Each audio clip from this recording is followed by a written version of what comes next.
quelqu'un qui est à son image, il a décidé de prendre chair afin de venir mourir. Il est écrit que Dieu a aimé le monde. Il a donné son fils. Afin que quiconque croit en lui ne périsse point. Il est écrit dans Jean. Au commencement, Dieu était la parole. Au commencement était la parole. Et la parole était avec Dieu. Et la parole était Dieu. Cette parole s'est faite chair. Et cette parole c'est qui? C'est Jésus-Christ. Dieu a décidé de prendre la chair afin de venir.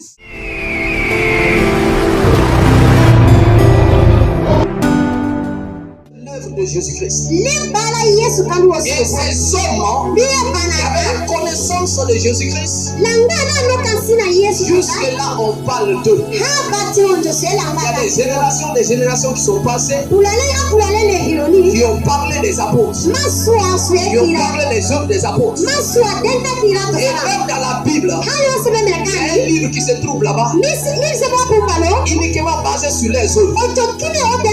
Pourquoi? Parce que ces gens avaient la révélation de Christ, avaient la révélation de Jésus-Christ. Bien aimés frères et sœurs, si tu as la révélation de Jésus-Christ, les générations et les générations vont parler de toi. Ils diront, il y a un homme qui a passé sur cette terre, il a marqué la terre. Alléluia. Parce que si tu es avec Jésus, si tu marches avec Jésus, forcément tu marqueras la terre. Amen, amen. Alors ce soir, dans notre grand thème, je vais rester dans le cadre de ce que papa a prêché. Alléluia. On suit venu ce soir pour te prouver autrement Jésus qu'il est Dieu. Papa a pris son chemin. Moi aussi je vais prendre mon chemin pour te prouver que Jésus-Christ, celui dont nous parlons aujourd'hui, il n'est pas un prophète, il n'est pas un homme, mais c'est Dieu sur la terre. Alors prépare-toi déjà à décoller. Est-ce que quelqu'un est prêt?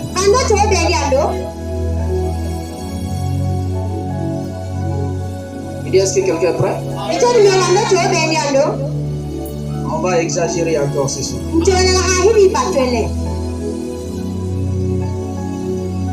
Prépare-toi à te lever. Prépare-toi à te bouger. Prépare-toi à battre les mains pour le roi des rois. Prépare-toi à célébrer le Seigneur.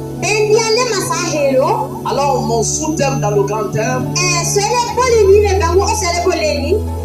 le grand thème c'est qui est Jésus. Mon sous-thème, Jésus est le Dieu qui sauve.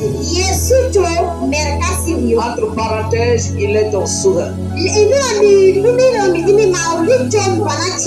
est le Dieu qui sauve. Entre parenthèses, il est ton sauveur. Je sais que tu vas dire que ce n'est pas ce que papa a prêché hier. Peut-être tu t'es dit, comment on va savoir dans ce thème que Jésus il est Dieu? Par l'inspiration du Saint-Esprit, je vais te prouver dans ce thème que Jésus il est Dieu. Alléluia. Jésus, il est celui qui sauve. Ce qu'il veut dire, il est ton sauveur. Toi qui as reçu Jésus comme étant ton Seigneur et ton sauveur, il est ton sauveur. Mais avant qu'on ne parle du sauveur, on va parler de l'œuvre qu'il a fait et que le sauveur est venu sur la terre. Comme je viens de dire, on ne peut pas parler de l'arbre sans parler de ses racines. Parce que quand on parle de l'arbre, sans parler de ses racines, c'est de la vanité. Quand l'arbre tient par ses racines. Alors ce soir, j'aimerais un peu vous envoyer dans Genèse. Dans Genèse, et nous allons voir qu'est-ce qui a causé la venue de Jésus sur la terre. Il est écrit dans la parole que quand Dieu a créé l'homme et la femme, Dieu avait tout créé pour eux. Tout était à leur disponibilité. Il est écrit que Dieu a mis un arbre. Et Dieu a dit à l'homme et la femme de ne pas manger cet arbre. Mais par la séduction de Satan, l'homme n'a pas obéi à la voix de Dieu. Et l'homme a obéi à la voix de Satan. Et quand l'homme a obéi à la voix de Satan, il est écrit dans la parole que le péché est venu dans l'homme. Et l'homme était condamné pour aller à l'enfer. Mais comme nous savons Dieu, la Bible nous déclare les projets qu'il a formés pour nous. Ce ne sont pas des projets de malheur. Quand Dieu a créé Adam et Ève, il n'avait pas créé Adam et Ève pour que Adam et Ève partent en enfer. Mais par la désobéissance, le péché est venu en eux. Alors Dieu, quand il avait prévu Adam et Ève resteront à ses côtés, il a prévu un plan par lequel il va passer pour sauver l'humanité. Amen.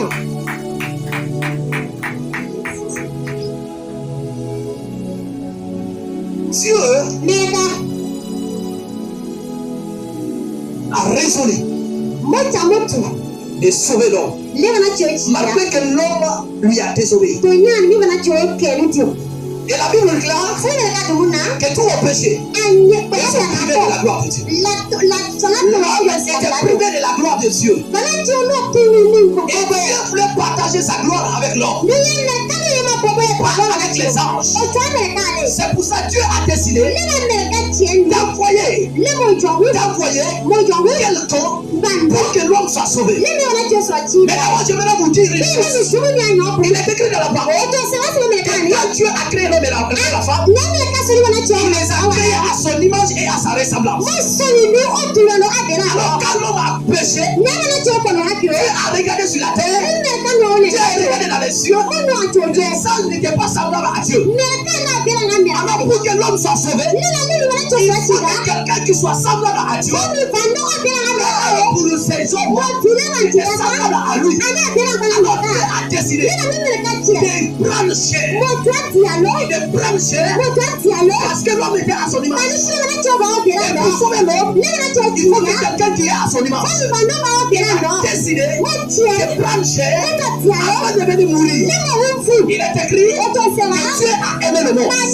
Il a donné son fils. Afin que quiconque croit en lui ne périsse point. Il est écrit dans Jean. Au commencement, Dieu était la parole. Au commencement était la parole. Et la parole était avec Dieu. Et la parole était Dieu. Cette parole s'est fait chair. Et cette parole c'est qui? C'est Jésus-Christ. Dieu a décidé de prendre la chair afin de venir sauver l'homme qui était à son image. Pourquoi Dieu n'a pas envoyé l'ange? Parce que l'ange n'était pas à la ressemblance de Dieu. Alors l'ange, la mort d'un ange ne pouvait pas sauver l'homme. Il fallait qu'il y ait un sang versé. Le sang est semblable au sang qui coule dans l'homme. Et il a pris la chair et il est venu dans ce monde comme étant un sauveur. Amen. Tu comprendras que Jésus est le sauveur et le Dieu. Avant pour ce début, c'est que tu vas arrêter. Et que un ange ne pouvait pas mourir pour racheter l'homme. Pourquoi? Parce que l'ange n'était pas à l'image de Dieu. Il fallait quelqu'un qui était à l'image de Dieu pour sauver celui qui est à l'image de Dieu. Et comme il n'y avait personne, Dieu a décidé de prendre chair et de venir sur la terre pour pouvoir sauver l'être humain qui a à sa place. Amen.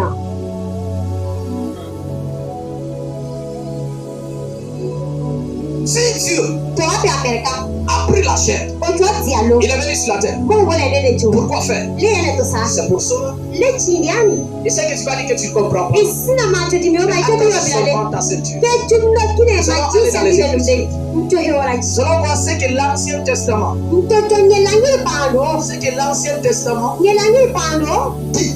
dit à propos du Sauveur. Qui est le Sauveur? Qui est vraiment le Sauveur? Qui est le Sauveur? Parce que tu te dis, Jésus est le Fils de Dieu. Et c'est lui le Sauveur. Ce n'est pas Dieu. Mais nous allons regarder dans l'Ancien Testament. Qui est le Sauveur? Amen. C'est moi. C'est Dieu qui parle. Il dit c'est moi. Moi qui suis l'Éternel. Lui qui est l'Éternel. Lui qui est Dieu. C'est lui qui parle là. Et hors moi, il n'y a pas de sauveur. La Bible dit, Dieu dit, il dit hors moi, il n'y a pas de sauveur. Écoute encore ce que Osée dit. Je suis l'Éternel. Je suis l'Éternel.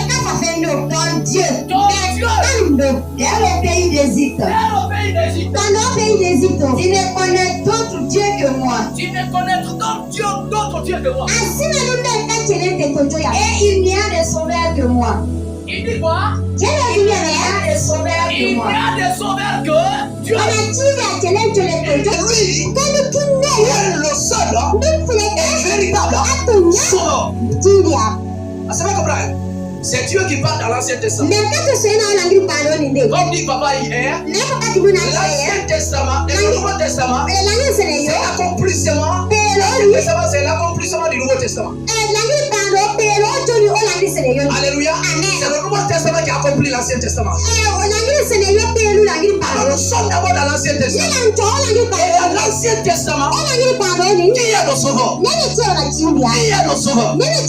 C'est Dieu qui est le sauveur. Il n'y a pas d'autre Dieu. Il n'y a pas d'autre sauveur. Pas d'autre sauveur. Si ce n'est que lui. Alors qu'est-ce que ça veut dire? Un prophète ne peut pas être un sauveur. Un prophète n'est pas sauveur. Un être humain ne peut pas être sauveur. La seule personne capable de sauver, capable de libérer, de pécher, de briser la déviation, de te donner une nouvelle vie, c'est Dieu seul. Ce n'est pas les prédictions. Ce n'est pas les marabouts. Ce n'est pas l'homme. Ce n'est pas moi. Ce n'est pas toi. Ce n'est pas un prophète. Les gens qui disent que Jésus est un prophète, ce n'est pas un prophète qui est venu sauver le monde. Ce n'est pas un prophète qui a pris la chair pour venir sauver le monde. La Bible déclare, c'est moi Dieu, l'Éternel, qui est votre sauveur. Et en dehors de moi, il n'y a point de sauveur. Qu'est-ce qu'il a dit? Il n'y a pas de sauveur. Il dit quoi? Il n'y a point de sauveur. C'est qu'il n'existe plus de sauveur en dehors de Dieu. C'est l'Ancien Testament qui parle. Alors bien aimé frères et sœurs, toi déjà qui as la mentalité, et c'est un être humain qui a sauvé l'humanité, tu dois briser cette mentalité. Parce que la Bible vient de nous révéler Mais c'est Dieu seul qui est le sauveur. On est dans l'Ancien Testament. Ah, tu vas dire ça, c'est temps de la loi. Cela ne prouve pas encore que c'est Dieu qui est Jésus-Christ. D'abord, retiens avec moi ici que celui qui est le sauveur, c'est Dieu.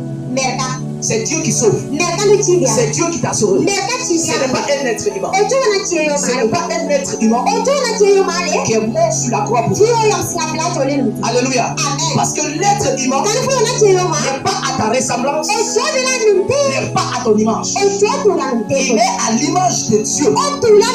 Il fallait le sang d'un Dieu pour racheter le sang Dieu sur la terre qui avait désobéi.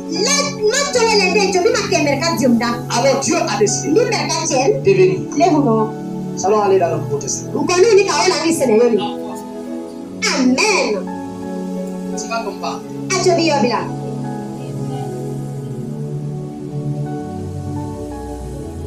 Le salut ne vient pas des idoles. Ne vient pas des traditions. Vient de Dieu. Le salut vient de Dieu. Maintenant, qu'est-ce dit le Nouveau Testament au sujet du Sauveur? D'abord, tu as compris que c'est Dieu qui sauve. Que c'est lui qui est le Sauveur. En dehors de lui, il n'y a pas d'autre. On va dans le Nouveau Testament.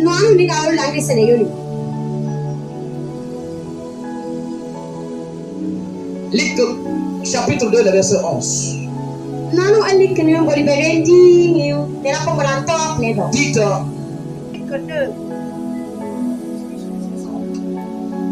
Luc 2, le verset 11. Amen. Luc 2, le verset 11. Il est écrit, c'est aujourd'hui, dans la ville de David, il vous est né un sauveur.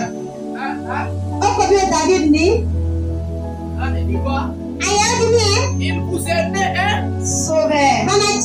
Il vous est né un homme. Il vous est né un prophète. Il vous est né un sauveur.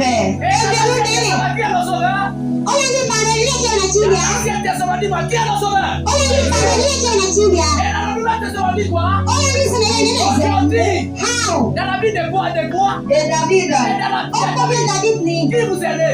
Un sauveur. Qui est le sauveur? On parle de qui ici? On parle de Jésus-Christ. les anges ont parlé à des bergers. Il dit dans la vie de David, un sauveur c'est né. Et dans l'Ancien Testament, il y a un sauveur, c'est Dieu. Alors on peut dire autrement dans ce verset, dans la vie de David, il est né Dieu incarné dans la chair. Ça passe bien, ça casse. Yes. Le sauveur, c'est qui dans l'Ancien Testament? C'est l'Éternel. Yes. Dieu. Et dans le Nouveau Testament, on parle de qui dans ce verset? On parle de Jésus-Christ. Et on lui a donné quel nom? Le nom du Sauveur. Le nom du Sauveur. Dieu a décidé de sauver l'homme, de sauver son semblable. Et il est venu dans le monde. Nous allons voir titre. Reste toujours connecté avec moi. C'est les gens qui est Jésus-Christ. Parce que plusieurs personnes ne le savent pas. Et quand on te pose des questions, tu n'arrives pas à venir juger le monde. Là, ils sont d'accord. Mais s'il y a une chose, que les chrétiens et les musulmans ne sont jamais d'accord, c'est la divinité de Dieu.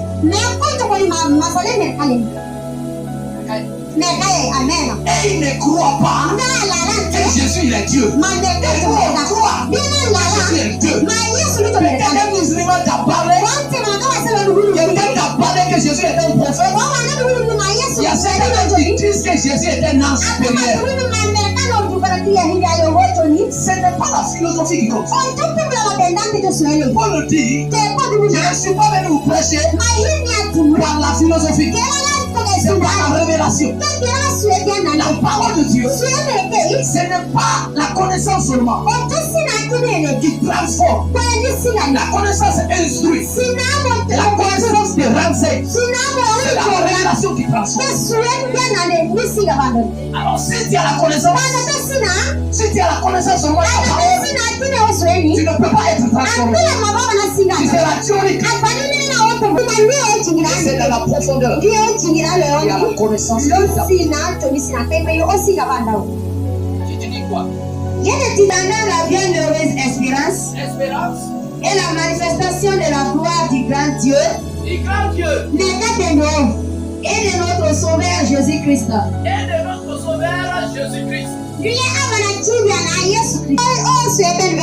Grec. Il faut faire des recherches. Dans la grammaire grecque, la conjonction qui est là-bas, ça unit des noms, mais pas la personnalité. Amen.